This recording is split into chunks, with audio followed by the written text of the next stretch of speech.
Well, you may have heard me say it before, but I really believe that being a stepmom is one of the most challenging roles for the family today. What if you don't have any biological children and you're a stepmom? What if you have a longing in your heart to have your own kids, in addition to the children that you love that are your husband's, but that hasn't happened for you? Are there any unique challenges that come along with that? Hi, I'm Ron Deal, and I am here. I'm a blended family author and speaker and family therapist, and I'm the director of FamilyLife Blended, a ministry of FamilyLife. We're here in my office here in Little Rock, Arkansas, where FamilyLife is located. And I'm glad that you're going to be joining us today. My goal for our time together is to just move your home toward love. It's as simple as that.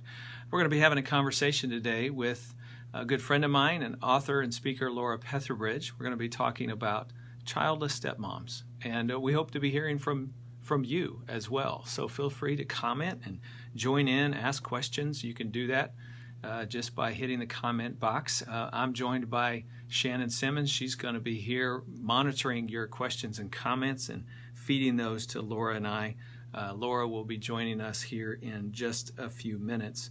I want you to know that you can tell us where you're viewing from. It's always kind of fun to see where people are at this moment in time. If you're watching this later, after it's already aired live, feel free to add your comments. But if you're watching now, we'd love to have you. Just jump right in there and say where you're viewing from. So Laura's going to be putting on a retreat coming up for stepmoms on October 5 and 6 in the Atlanta area. And you can go to thesmartstepmom.com to find out information about that. Hi, Suzanne from Gurnee, Illinois. Glad to have you with us today. As Suzanne did, just go ahead and hit that comment box and let us know where you're viewing from. Carmen's in Dayton, Ohio. Beth is in Sioux City. All right, Iowa. Nice. I'm an Iowa boy. Way to go, Iowa Hawkeyes. Anybody else out there? Let us know where you're viewing from. So I was saying Laura's retreat's coming up for stepmoms who don't have their own biological children. I really would love for you to be a part of this. October 5 and 6. What a unique opportunity for a group of women to come together who have a similar life stage. Hi, Heather. Nice to have you watching.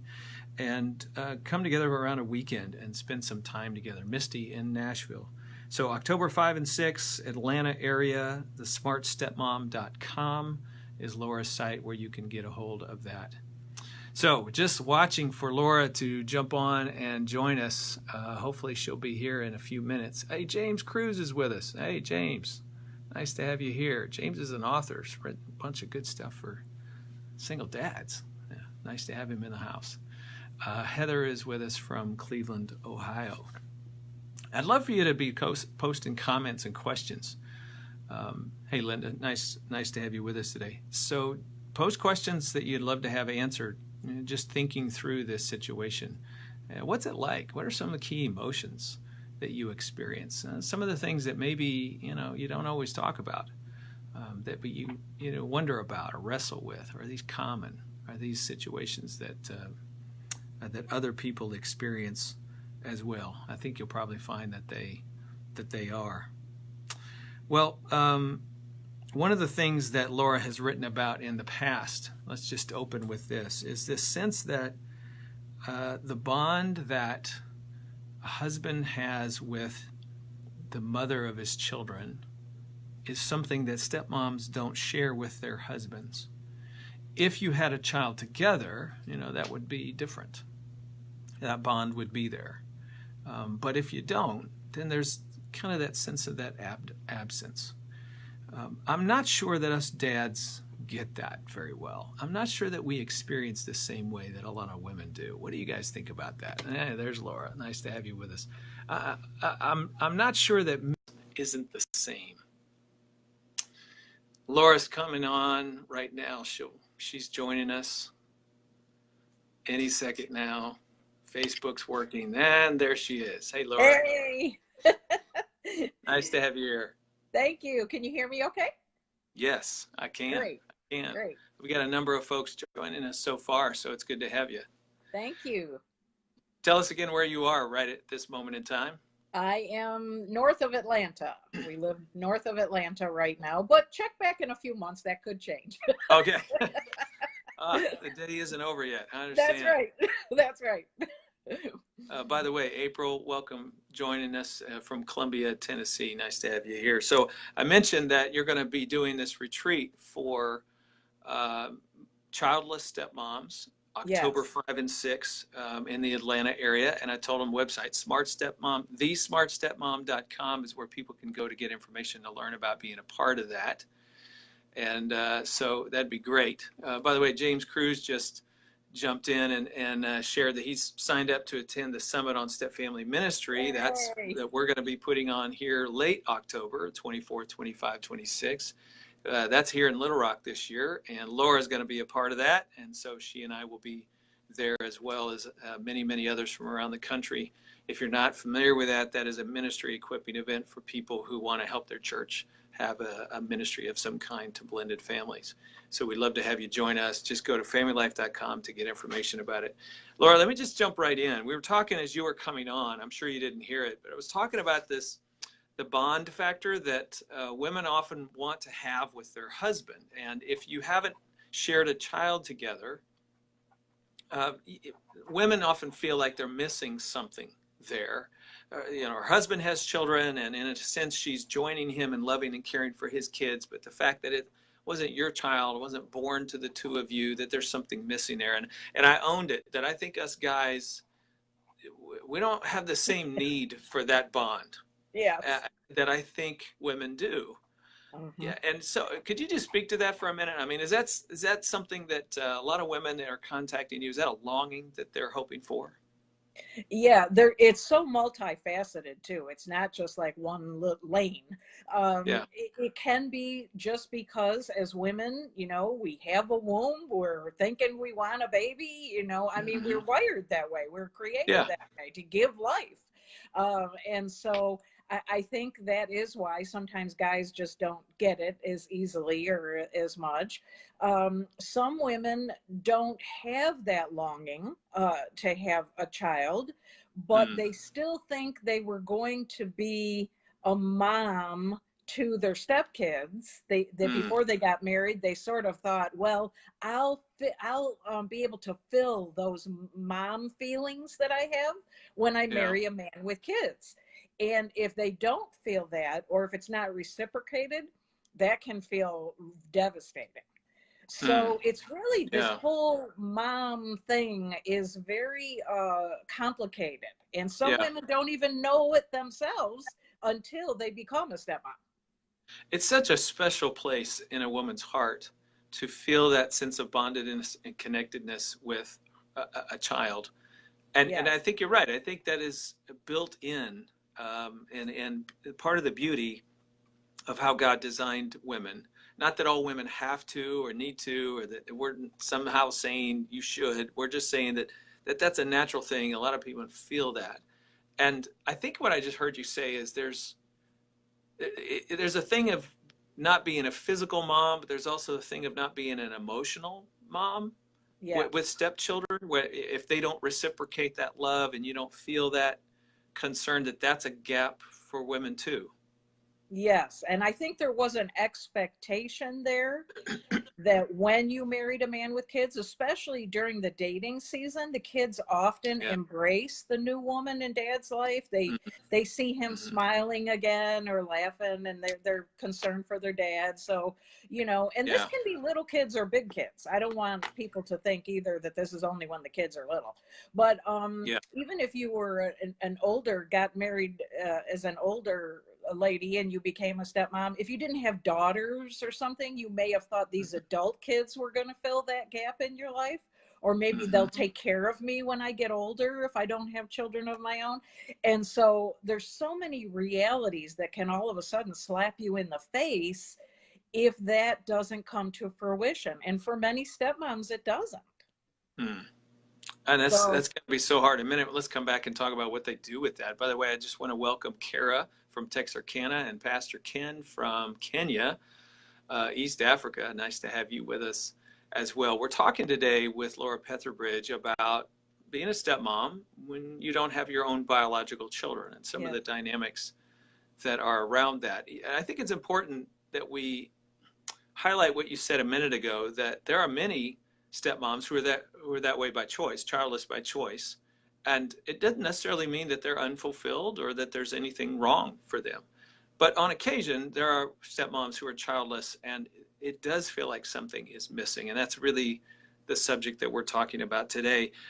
One person wrote in, I think Heather asked this question: how can childless stepmoms respond when people ask why they don't have kids of their own or make rude comments? Yes. I think Heather has hit on a big question there. And it often comes from well-intentioned people who just say, so when are you going to have a baby or something? And okay, that puts her in a tough spot. What do you say to that? It does. And, you know, Ron, I do not have biological children of my own. And so that was a choice I made as a teenager. I knew, people might think that's weird, but I was probably about 15 when I decided that I did not want to have biological children. Now, let me share that since then, I've learned that children of divorce, this is very common, actually. They either want a lot of children or they don't want any children. And so that was a product, I believe, of coming from a family of divorce. My childhood was painful. It was tumultuous. And so it wasn't, I don't want to have a baby because I'm selfish. It was, I don't want to bring another life. I don't want to bring another person into chaos, because that's how my view was of the world. And so let me be clear, that just was I don't want to hurt anybody else. And so I was content with that. And so when I met Steve, and he had 2 sons, and he had already had a vasectomy.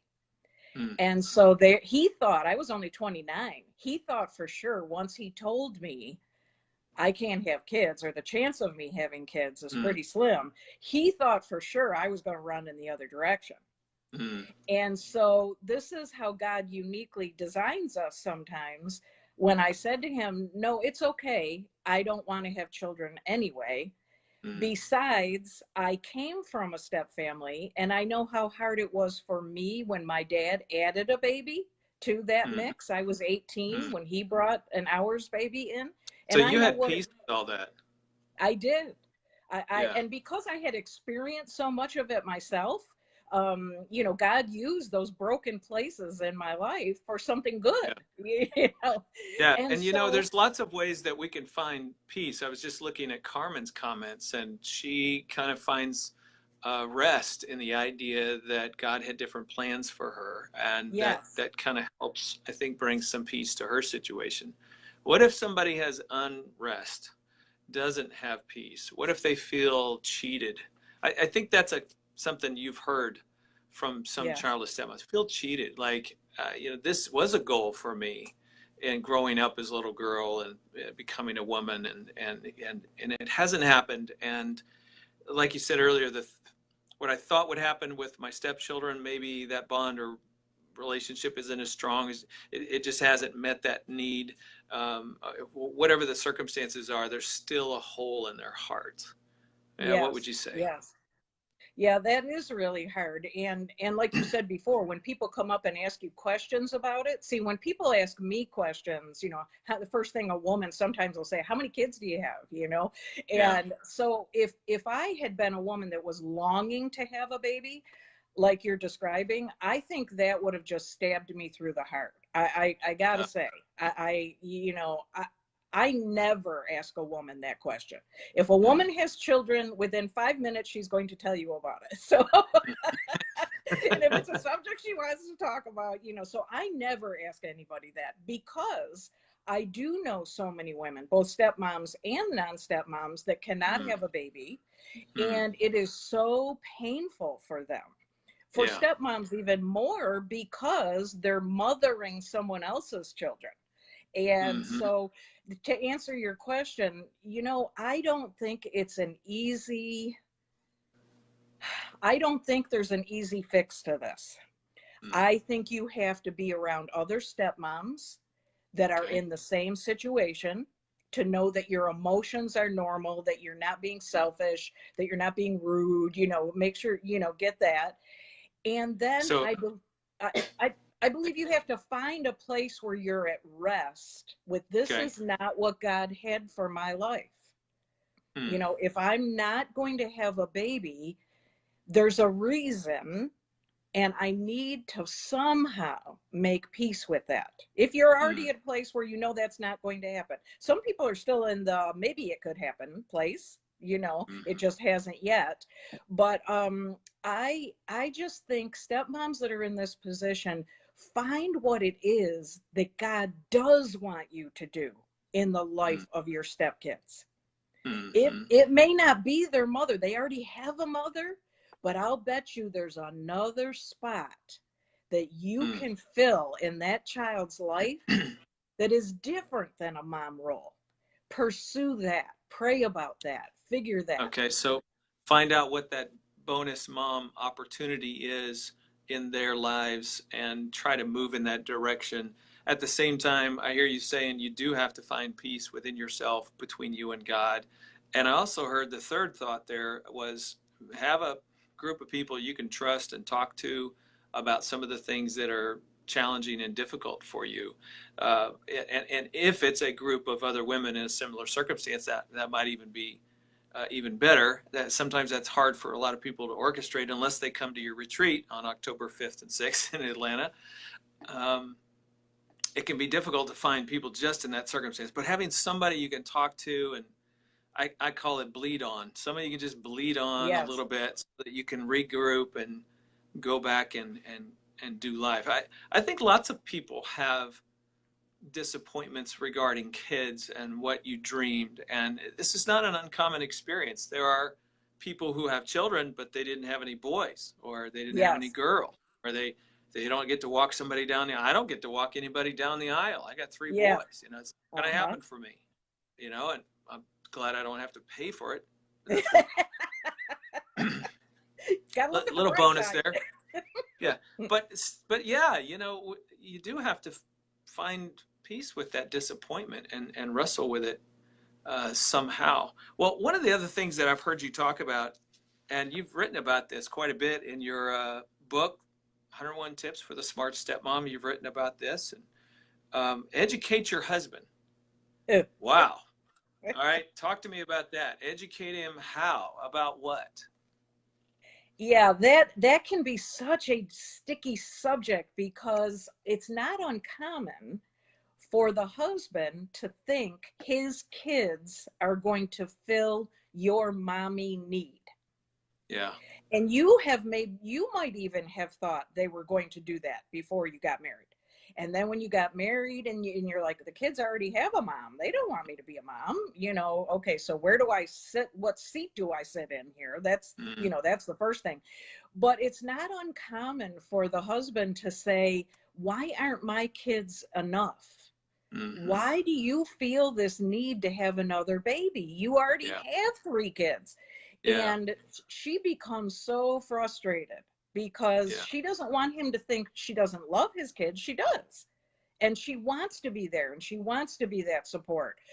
But it's totally different than having a baby of your own who runs to you when, you know, you open the door and Mm-hmm. mommy, and they come running to you. They think you're the greatest thing since sliced bread until they become teenagers. Um, Yeah. Yep. and so that longing that a woman has. Now, let me tell you, there are ways God has to fill that.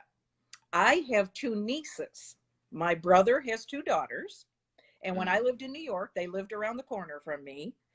And he went through a divorce and he had full custody of those girls. And so for a season in my life, God filled that gap in my life of wanting that nesting feeling, that feeling of being special in a child's life with my nieces. Now they're Mm-hmm. grown, they got kids of their own, you know, so that they're grown now. But we have to always be looking for what else God has. You see, if I had had children of my own, I wouldn't have had the time to fill Right. in that gap in the lives of those two girls. And God used that season of my life to help these other little girls. And Mm-hmm. they aren't my biological children. They aren't my stepchildren, but there was a reason I didn't have my own biological children. And so that's what I'm talking about when I say, try to look beyond that craving in your heart. Yeah. So, yeah. And I think my husband finally did get that. He knew my nieces were filling that hole. I think if I could say something to any dads listening to this, it would just be to add that your wife can be incredibly in love with your kids and it still not meet this need. Yeah. It's not a comment on her rejection of your kids. It does not add up to I don't love you or them or us or the family or no, that's your little paranoia kicking in there. It is a different thing when they're yours, and there's that mutual, unbiased, unconditional, unadulterated love and affection for one another. That's what comes when it's your biological child from day one. It's just is it's a different thing. So don't put this in the category of, oh, you don't like my kids. No, that's a different issue. That's your issue. That's not what she's saying. So relax about that and just hear her heart around this thing that she's longing for. I think that would be just a word that I would give to that. What would you say to people who are feeling perhaps guilty? I'm thinking about this childless stepmom. You write at one point you say, if you've been single as a woman and now you've gotten married and obviously didn't have kids prior to that, now you have stepkids. So you had a lot of me time. You had a lot of space in your life where you could do different things. And now that's gone and you kind of miss that time and you feel guilty for missing that time. Wow. Speak to that stepmom for a minute. Yeah. Especially if she becomes a full-time stepmom. If she went from no kids to all of a sudden, like 24/7. Right. Yeah. Right. She really needs some time out to just, have quiet time. And, I think we all need to refuel from time to time. And so I would definitely encourage that stepmom to do it. But I think extending a little grace to yourself and admit I didn't know what I didn't know. And this is going to be a process. I'm going to have to learn how to fill in and be in this role and to not feel guilty if she needs to leave and go have lunch with her girlfriends to get refueled, or to go have a spa day where she gets to be refueled a little bit. And so it's very normal to experience that, all of a sudden I'm surrounded by chaos and I used to have total calm. And to feel guilty about that, like, well, this doesn't mean I don't love them. It doesn't mean I don't want them to come, but sometimes I wish they'd go home. So, I just want my space. And let me say that I think the bedroom should be your sanctuary. I'm not a fan of thinking that kids should be able to have access to every single room in the house. And I think the couple, especially the step family couple, and especially the stepmom, should have a place, preferably the bedroom, that is off limits to everybody else, where she can go and decompress if she has to. Okay, that's good. So, yep. I'm Ron Deal, and I oversee FamilyLife Blended. We're here in the home office of FamilyLife in Little Rock, Arkansas, and I'm talking with Laura Petherbridge today. She is doing a retreat coming up October 5 and 6 in the Atlanta area. Go to thesmartstepmom.com for more information about that, and there may be future events if you can't get in on this one. So let her know that you're interested in that. We're glad that you're watching. If you haven't chimed in yet and told us where you're watching from, that would be great. Comments from Carmen and Suzanne, we appreciate that. And good questions are coming in too. Okay, so somebody's asking about, how does the birth of a baby, if you do have an hours child, how might that change the nature of a relationship with the stepdaughter? Maybe I've run into a stepmom or two that didn't have her own children, in part because she was a little fearful about how it would affect her relationship with the stepkids, how it would affect the relationship with her husband. just a little worried about that. Sometimes it's concern about a grandmother or grandfather and how they would respond if you now had your own child. So, what would you say if somebody has those concerns?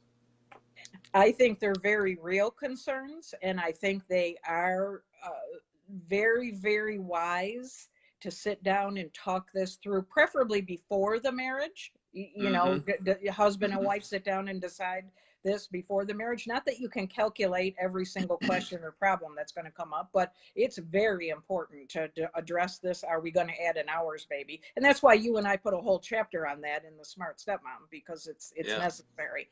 But some kids adjust well to adding an hours baby, and some stepkids do not.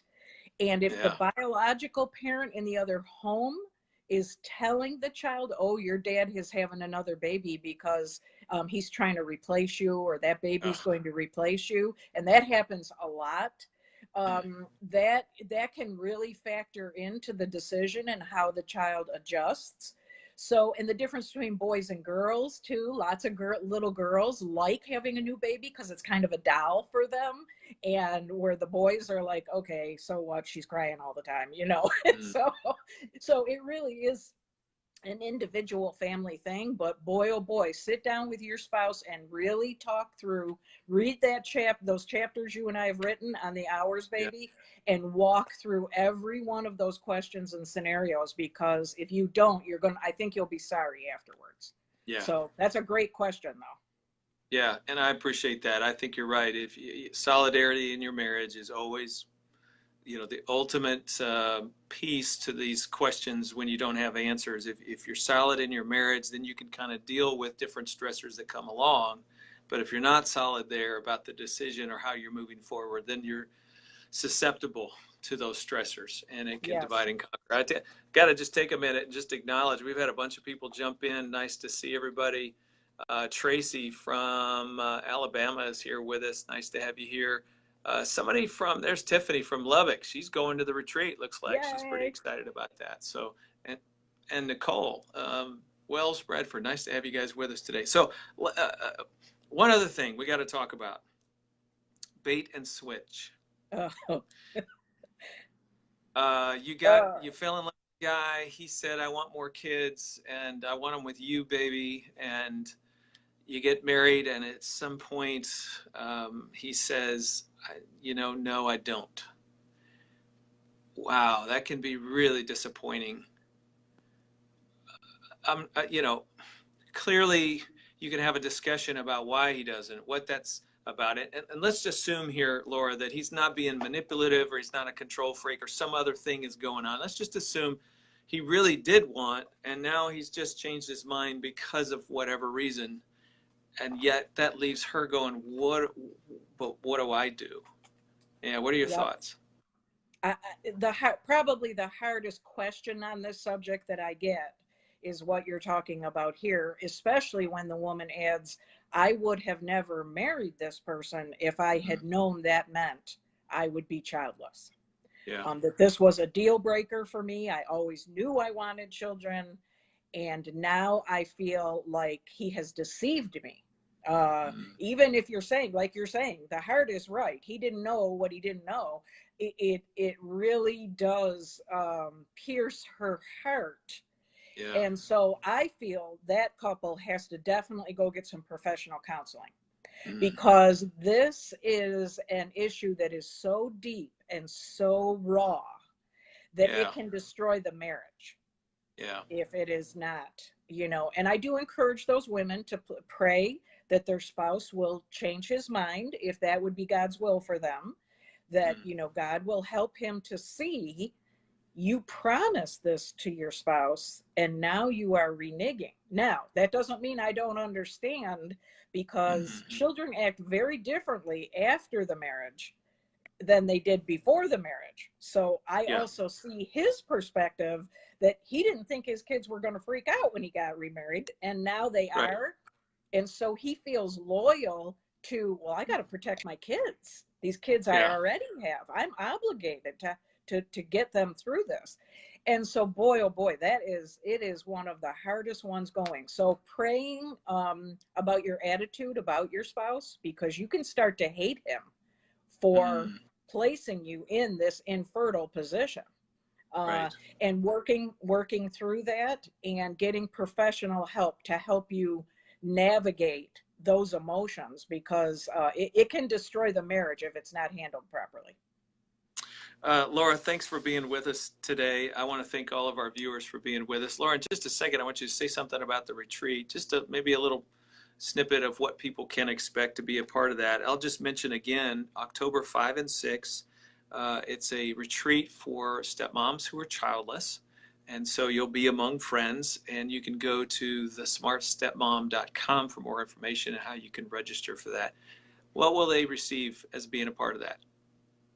Well, I asked 5 other stepmoms who have experienced the childless experience that's different than mine.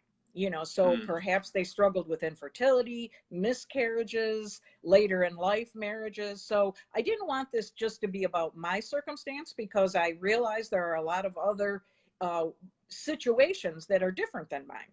And so I invited 5 other ladies to come and join me, so that you're getting a perspective from for any woman mm, dating, mm, engaged, or married to a man that has children, and you do not, or you do not yet have biological children, and you're not mm. sure you're going to be able to. So Yeah. it's small. It's only going to be about 40-45 women, so it'll be intimate. Yeah, And I good. really want us to be able to, the ladies I've invited are so wonderful, and they're just going to love on these women and weep with them if that's where they're at, if they need to Mm, just cry and get it out. If you're worried about your future, that was Ron, this was mm, one of the things that nudged me to do this. I mean, I'm 62 now, and I have no children. And so mm. at this time in life, you start thinking about who's going to take care of me as I get Mm. older. Right, And, right. I was diagnosed with an autoimmune disease this year. And so that prompted my mind to go even more. What if I Hmm. become crippled with this? Who will Mm, take care of me? And so I don't fear, because, God has promised that he's never going to leave me. But that doesn't mean I'm not human, and those yeah. natural emotions don't come along.